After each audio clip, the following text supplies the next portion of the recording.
Uf, es una sensación súper frustrante, ¿no? Esa de ponerle todo el empeño, toda la energía a algo y al final terminar con las manos vacías.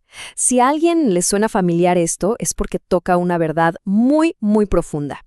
Hoy vamos a meternos de lleno en qué significa estar de verdad bien conectados con Dios. Y vamos a ver cómo esa conexión es la llave para que nuestro esfuerzo deje de ser en vano y se transforme por fin en frutos abundantes.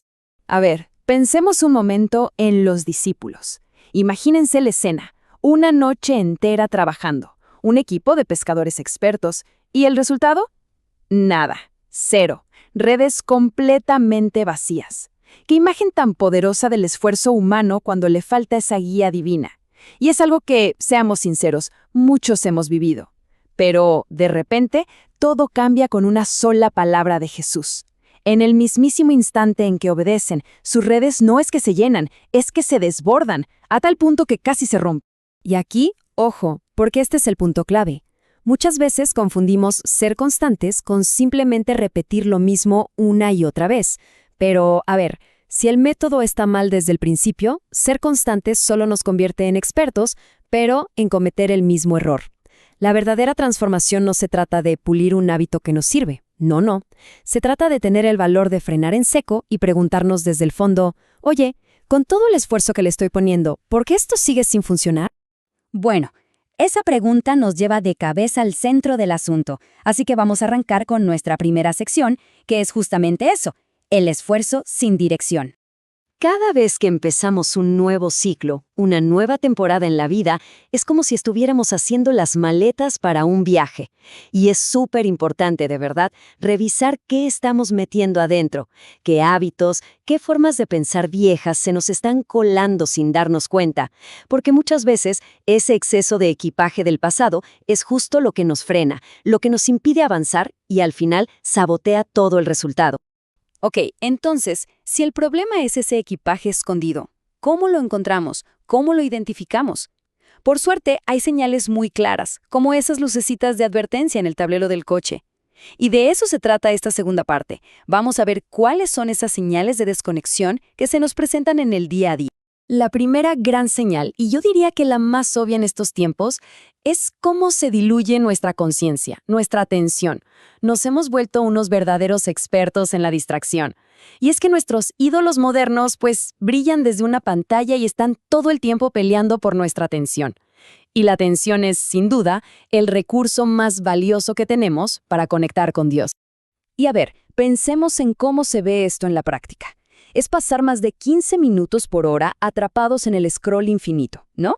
Consumiendo un montón de mensajes que, al final del día, no importan nada, pero que en el momento se sienten súper importantes. Y sin querer, casi sin darnos cuenta, terminamos adoptando las quejas, la negatividad de todo lo que vemos en línea. Nuestro enfoque se hace pedazos, saltando de una notificación urgente a la siguiente, y en el camino perdemos de vista lo que de verdad es importante. La segunda señal es, digamos, más profunda. Tiene que ver con nuestra mentalidad.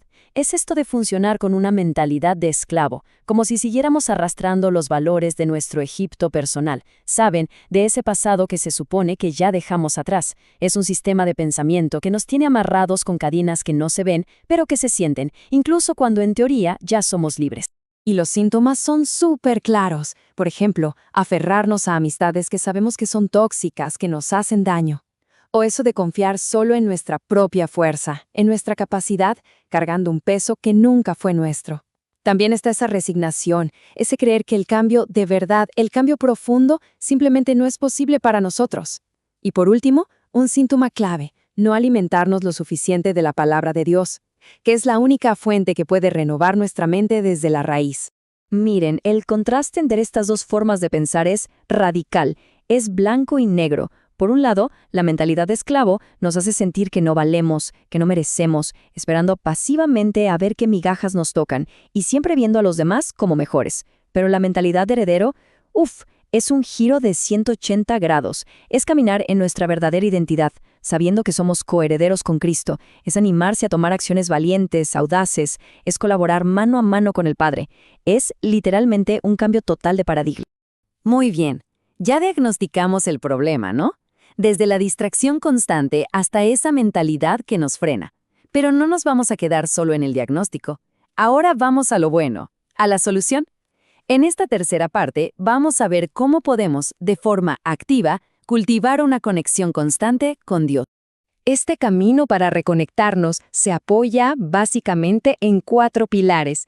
Pero ojo, no se trata de hacer cosas sueltas de vez en cuando, es un estilo de vida completo y se trata de oración y adoración continuas, renovar la mente sin parar, aprender a deleitarnos en su presencia y, claro, vivir en pureza y obediencia. Y cuando hablamos de oración continua, no significa que hay que estar de rodillas las 24 horas del día, para nada. Significa transformar nuestra vida cotidiana en un altar. Se trata de una comunión que no se interrumpe. Es esa oración rapidita después de mandar un mensaje de texto. Es un pensamiento de gratitud en pleno tráfico. Es una alabanza en voz baja en medio de una prueba difícil. Es básicamente mantener una conversación constante con Él. Este principio de deleitarse en Dios es clave. Miren, muchas veces pensamos al revés.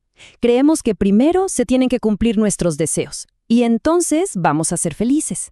Pero la Biblia invierte totalmente ese orden. El mandato es, deleítate primero en el Señor. O sea, encuentra tu alegría en Él, en estar con Él, en su palabra. Y lo increíble es que, como una consecuencia natural de eso, casi como un efecto secundario, Él mismo se encarga de alinear y conceder los verdaderos deseos de nuestro corazón. Y bueno, cuando empezamos a cultivar esta conexión a través de la oración, del deleite, es inevitable. Empezamos a vivir de otra manera. Entramos de lleno en una nueva temporada. Así que, en nuestra última sección, vamos a ver exactamente cómo se ve esto en la vida real, en la práctica. Una práctica fundamental para esta nueva temporada es construir lo que podríamos llamar altares de memoria activa. Piensen en esto. Así como el pueblo de Israel juntaba piedras para no olvidarse de lo que Dios había hecho por ellos, nosotros tenemos que hacer lo mismo, recordar y celebrar activamente sus milagros, sus respuestas, las veces que nos sanó, porque esos testimonios no son solo fotitos del pasado, son profecías vivas que le echan combustible a nuestra fe para lo que viene. Otra cosa que cambia por completo es que pasamos del aislamiento a la comunidad. Qué fácil es querer vivir la fe en una isla personal para que nadie nos lastime, pero la verdad es que el carácter se forja en comunidad. Es como dice la Escritura, el hierro con hierro se afila.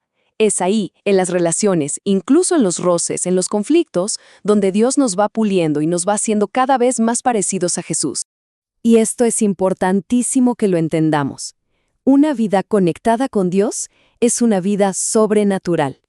El Evangelio no es un manual de buenas costumbres o una colección de ideas bonitas. Es poder. Así, con todas las letras. Poder.